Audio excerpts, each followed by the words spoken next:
Closed doors, I'm a fool for your love.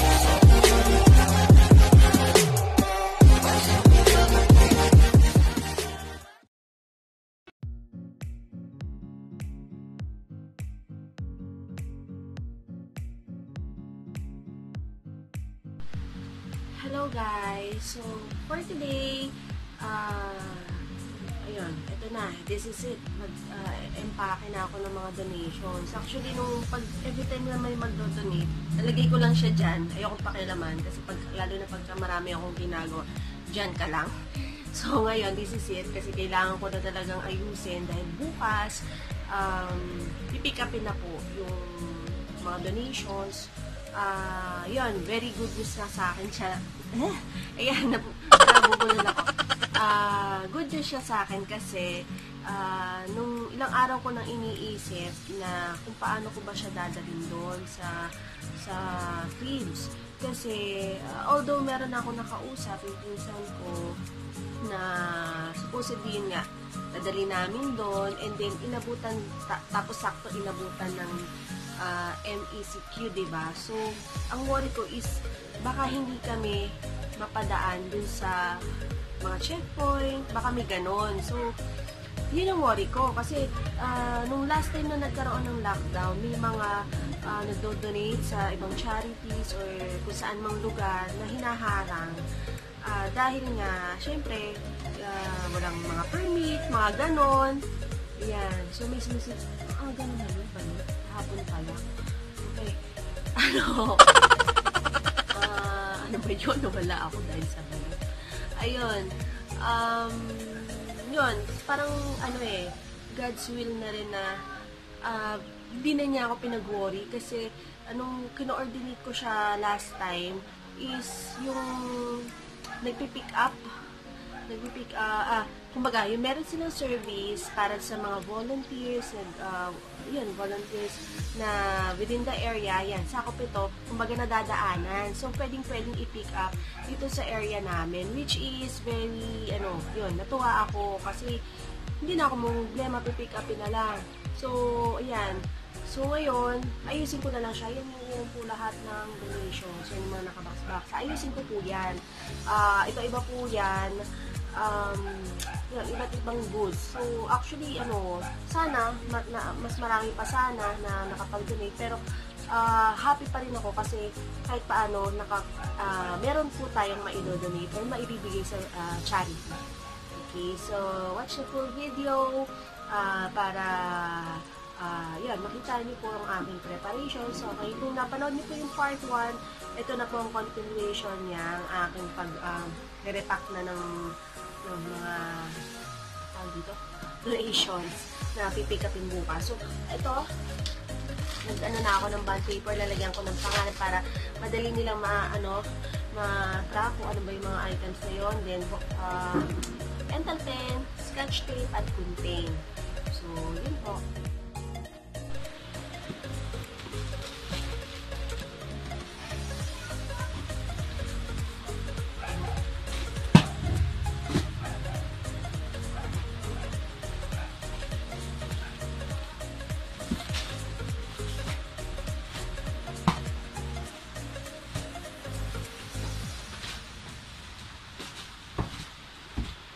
Marami atang donation is diaper.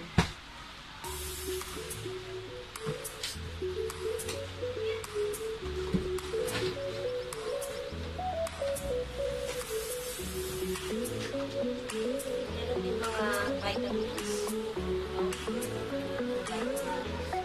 mga dilata, and then mga gatas.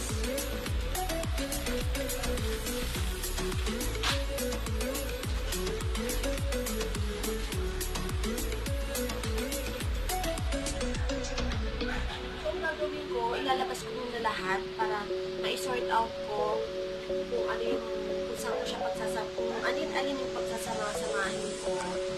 Tapos, secure ko rin yung box na sealed siya kasi baka mamaya pagbuhan, medyo mabigat, bumigay. Kasi meron dito, inilagay ko lang sa box, hindi ko na ilalim. Kasi sabi ko, diyan ka muna, hindi pa naman aalis. aalis na siya, kailangan ko yung box na sealed talaga. That's why may mga scotch dito.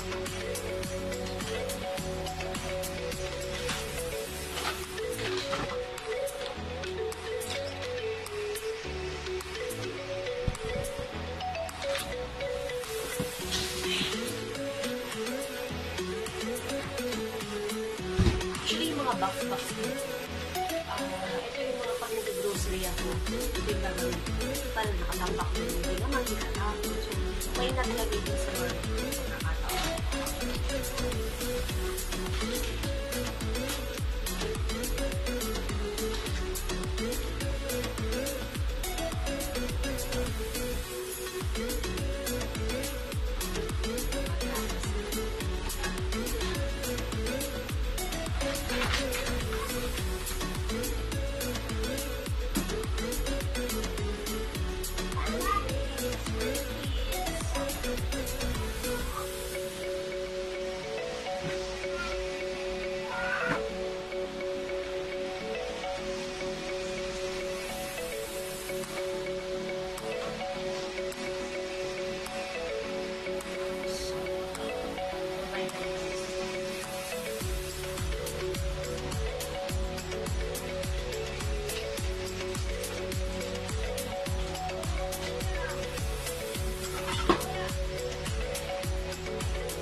Mababait, may mga mababait na bubut kasi dito.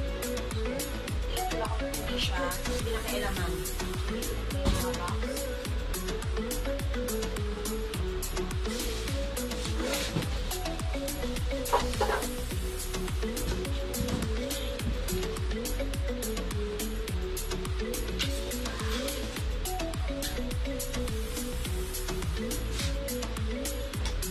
So ito, may mga stock toys,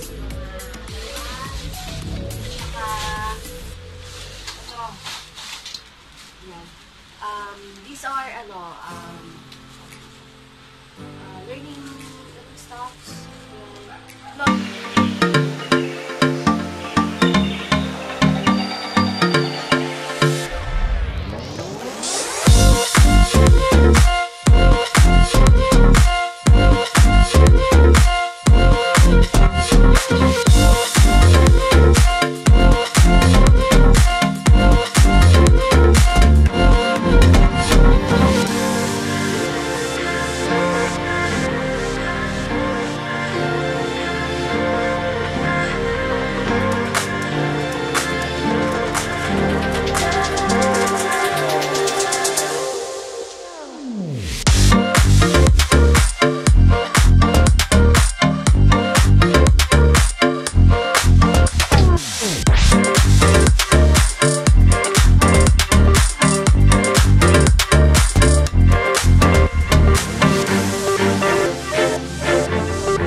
madali nilang magamit pag sila ay magamitin na para sa mga babies.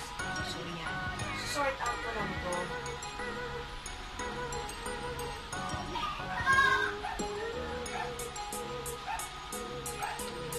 Ito, yan. Yung ano rin, diapers. Yung ano lang din. Yung iba, siguro magtataka bakit hiwa-hiwalay. Kasi meron dito mga diapers na dinonate na lang, malinis siya, dinonate na lang kasi hindi na siya kasha sa baby. Kumbaga, nagamit na, nabuksan na, hindi na siya kasha sa baby or hindi naging hiyang din sa mga babies. Okay? Hindi naman siya yung cheaper na diaper, pero alam niyo naman, di ba mga moms, may mga hiyangan din sa mga baby sa paggamit ng diaper. So, yun. Kaya, i-donate na lang din nila para kumbaga, hindi rin nasayang, hindi tatapon nyo na lang, nabuksan lang ng isang piraso, dalawang piraso, di ba? So, ginawa ko, yun nga, tinanggal ko na kasi sort out ko din naman siya by, by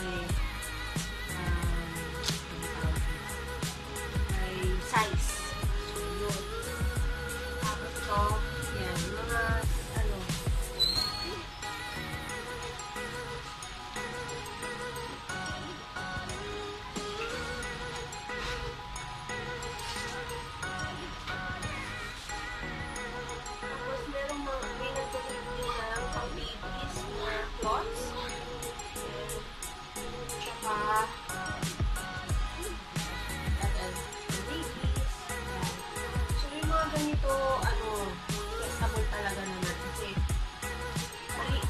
good condition naman siya eh.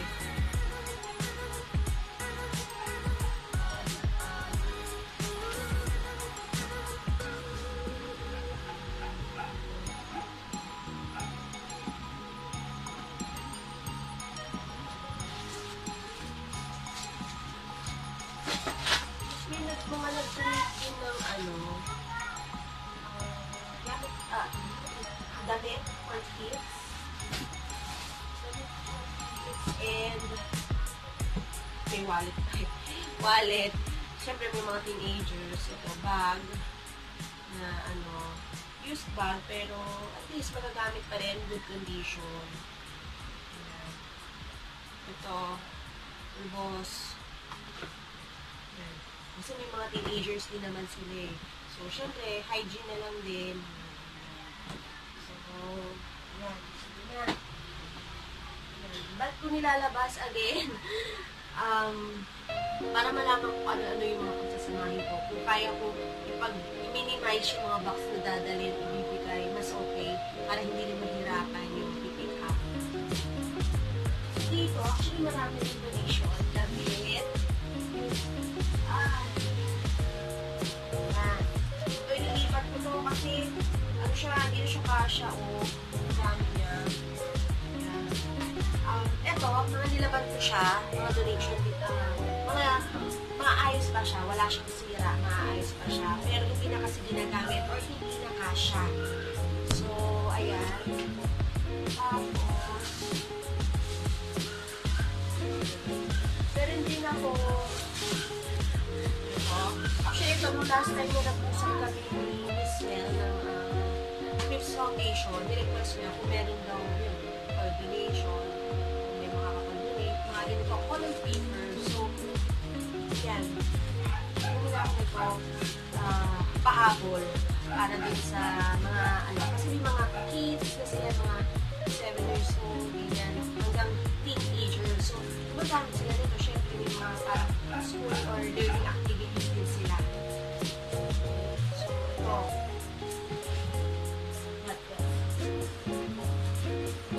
Meron din dito bigas. Kaya lang, niluluto ko kasi hindi ko nila ng bigas. Tapos ito, meron din mga ganito. Lubos. Siguro yung may previous video. Nakita nyo.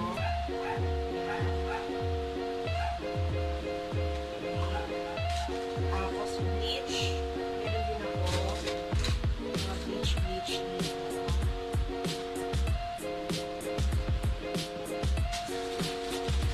Isisend ko siya kasi baka matapon.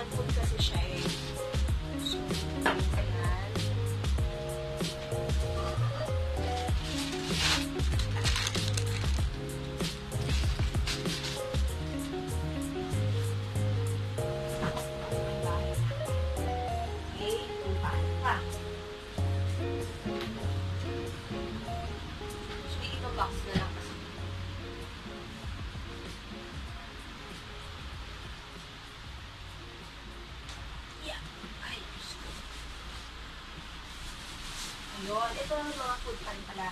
Ito, yung last time, bumili din ako ng flour. Yan, yung may budget pa naman yun. Flour, kasi kailangan din nila.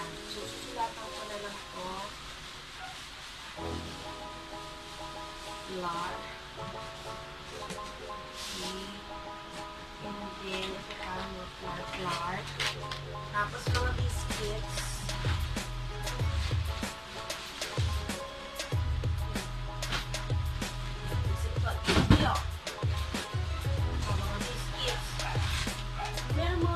Yung mga kids ko, hindi na talaga kinakain.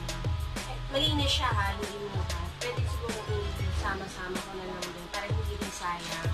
At least may, mapapakinabangan pa rin. So, ito yung mga ibang foods. Biscuits.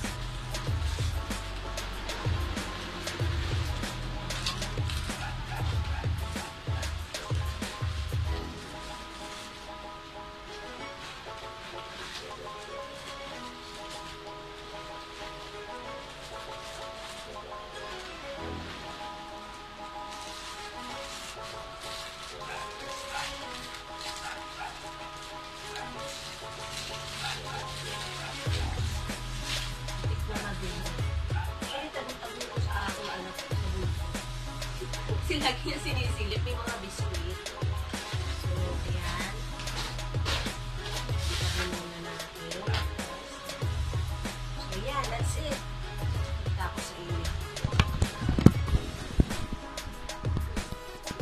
Ayan na siya. Lahat yan po ang lahat ng donations. Ayan. So, lahat yan in kind. Yung mga nag-donate in cash, ibigay po natin ng mga, ayan, yung iba dyan, binili po natin yan. So, yun. Hopefully, nakatulong kahit paano para sa ating mga bata sa Kids Foundation. Ito ang aking nakolekta sa akin, sa abot ng aking makakaya. And thankful din ako para din sa mga sinuporta sa aking project, birthday project. First time ko pong ginawa ito.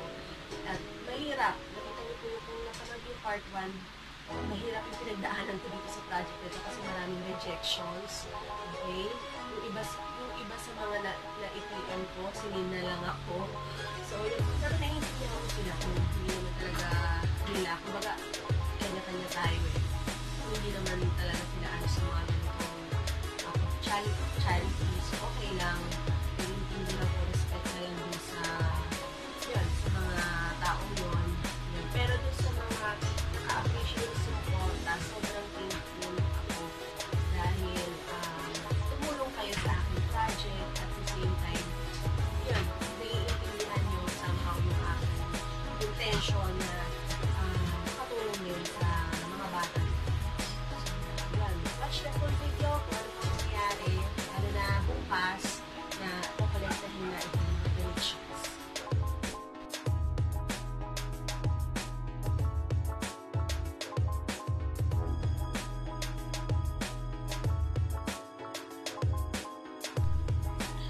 So, hello guys. Ayan, nakaka kong gumising ngayon. Actually, nagpa-alarm ako.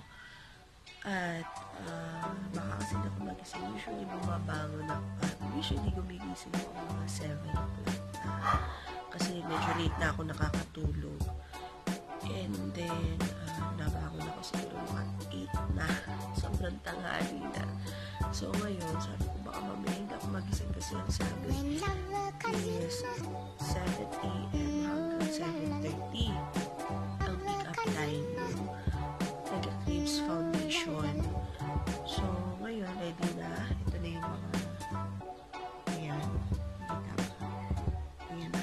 Ready na. So, maaga akong gumising kahit na pick-up naman kasi para mailabas ko na medyo ano siya, 4 boxes lang, tapos sa rice, sack of rice, and then yung mga tissue, task of tissue. Yun po yung total na for donation. So, yan, nice ko siya kahapon. Siyempre, hinimili ko yung foods, yung mga clothes, yun. So, yan. Ito na ang last step ng aking project, which is, nga, pick up na makarating na mismo dun sa mga padadalan. And then, yun, wait yung, yun, tapos, ito na po yung aking vlog. Okay, ito yung vlog, and then, para makakita ko sa inyo yung, na talagang na-receive po nila. Okay, ayun, ano pa ba? So, yun, para po doon sa mga gustong mag-donate pa, okay, hindi na po sa akin dadaan. Ipapadirect ko na po doon sa mismong charity foundation. So, buong puso nyo na po makipag-coordinate doon. Ilalagay ko po sa video link. At ito, mismong video na to, yung contact details ng Cribs Foundation kung kayo po ay gustong mag-donate. Ang pag-donate po sa kanila is any amount or in kind. Okay, may mga list din po sila din sa mismong page kung ano yung urgent needs nila. Pero syempre, kung ano yung bukal sa puso nyo na kailangan, sa tingin nyo kailangan ng mga bata, ng mga teens, pwede nyo naman pong ibigay yun. Pero yun nga lang, as of now, since pandemic, we make sure na safe yung mga kids sa foundation. So, we are not allowing volunteers. So, instead, donations lang po na kung gusto nyo direct na idalhin doon, pwede. Or, kung mapipick up po ng kanilang service within the specific areas, pwede rin po yun para medyo hindi na hassle sa inyo. So, yun. And pwede rin naman po in cash. So, ilalagay ko rin po dito sa video kung saan nyo po pwede ipadala. So, yan. Waiting na lang ako. Actually, medyo ilalabas ko na siya mamaya para mamaya pick up na lang din. Madali nang i-pick up. Yung isa lang medyo mabigat yung sa mga damit. Pero, kaya naman siguro. So, yun. And then, siguro, ano na lang din, luto na lang din ako ng breakfast habang naghihintay. So far, ito yung maaga kong gising na ulit. Hindi ko na matandaan yung last time na gising ako na maaga for a certain reason. So, ayan.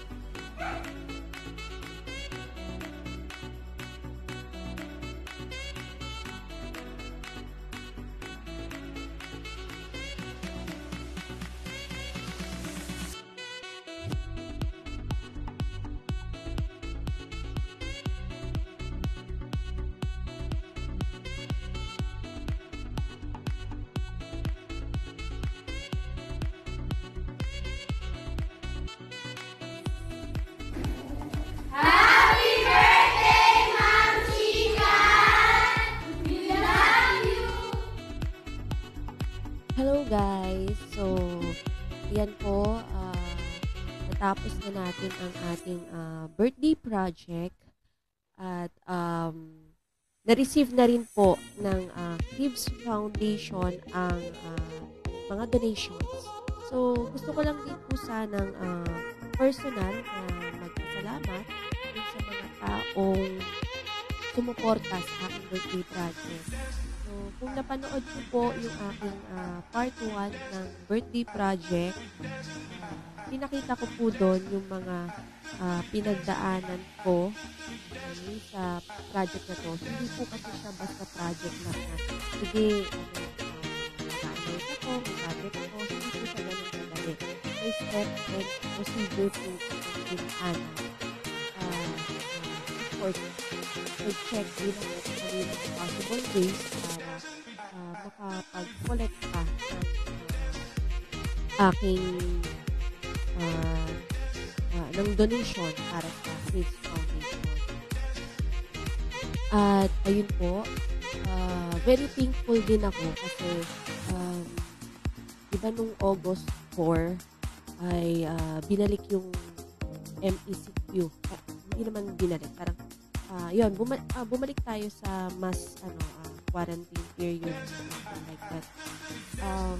Of course, with mas strict na implementation, diba? So, ang worry ko that time, bago mag-August 4, is hindi ko maipadala yung donation on time at nahirapan ako ibigay.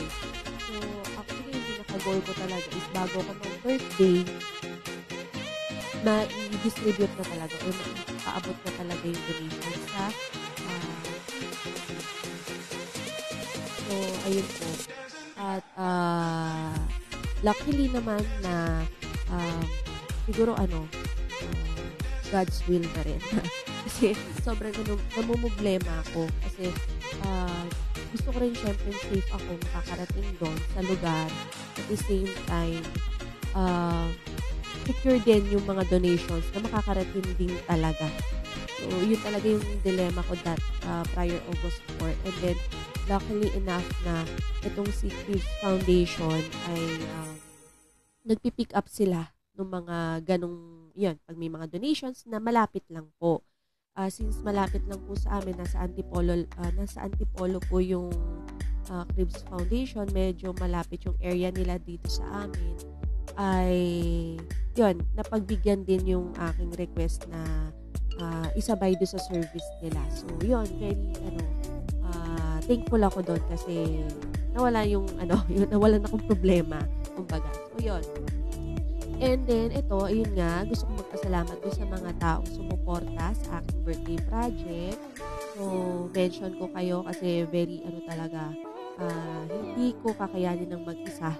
Okay? Alam nyo naman na full-time mama ko, wala talaga akong stable job. So, itong mga nag-donate na to, very thankful ako. In kind and in cash po itong nag-donate. So, yung mga in cash po, pinambili po ng mga kailangan ng mga bata based dun sa list. Okay? So, si Sis Fenalyn niya po, Sis Fen, sobrang salamat sa pagdodonate mo. Ito po ay nasa Malaysia pa po siya. Take note. At napakabuting tao din nito. So, hindi siya nagdalawang isip na mag-donate para sa mga batang hindi naman niya kilala. Okay? And then, yung friends ko, si Leia Baltazar, Carla Canlas, Kay De Jesus, okay? And then, tita ko, Marites Mansan. So, thank you po sa pagsuporta sa aking birthday project. Kay si Cyril Adriano, and then, kapatid ko, si Nina Aquino. And then, ang aking mommy, si Mami Techi Reyes. And then, gusto ko rin syempre magpasalamat sa aking asawa kasi tinulungan din niya ako mag-share ng aking mga ads regarding this project. At, ayun, malaking bagay yon kasi simpleng pag-share mo lang, syempre, inform yung ibang tao. So, malaking bagay po yun. Ang importante dito, naramdaman mo yung suporta galing doon sa mga tao. So, yun. Sobrang thank you sa inyo. And para naman po dun sa mga gustong mag-donate pa, okay? Para dito sa charity foundation na to, Cribs Foundation, I encourage you na mag-direct na po kayo sa kanila mismo. Okay, this is just a birthday project wherein ako mismo yung humawak.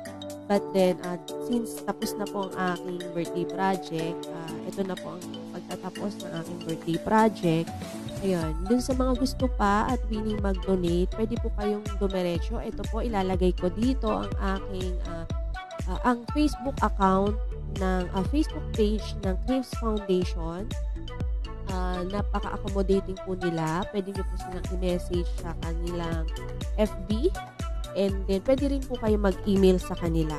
So, within the day, kung hindi ako nagkakamali, within the day, nagre-respond naman din po sila. At pwede rin po pala kayong tumawag sa kanila. May contact number, ilalagay ko na rin po dito. At usually, nagpo-post po sila ng urgent needs sa kanilang Facebook page.